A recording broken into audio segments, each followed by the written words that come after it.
இப்போ நான் உங்களுக்கு பிடிச்ச சாங் வாசிக்க போகிறேன். அதுக்கு முன்னாடி இப்போ தான் நான் என் சேனல் ஆரம்பிக்கிறேன். இது ஃபுல்லாகவே சில்ட்ரன்ஸ் பற்றி தான் இருக்கும். அது நீங்கள் பார்த்துக்கோங்க.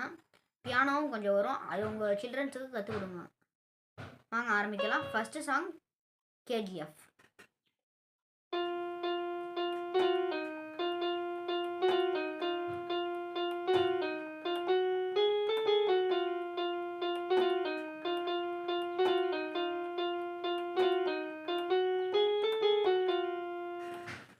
இப்போ இந்த சாங் உங்களுக்கு பிடிச்சிருக்குன்னு நினைக்கிறேன்.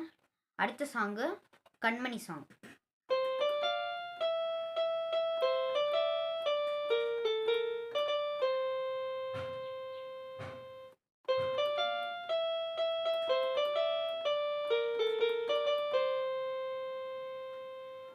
இப்போ இந்த சாங் பிடிச்சிருக்கோம். அடுத்ததாக ஒரு வீடியோ போடுறேன். அந்த வீடியோ நீங்கள் முழுசாக பார்க்கணுன்னா கமெண்ட் செக்ஷனில் பார்த்துக்கோங்க. அதுவும் நீங்கள் லைக் பண்ணால் தான் அந்த கமெண்ட் செக்ஷனில் அந்த லிங்க் வரும். லைக் பண்ணிடுங்க, ஷேர் பண்ணிடுங்க, முக்கியமாக சப்ஸ்கிரைப் பண்ணிடுங்க. Tata, bye bye.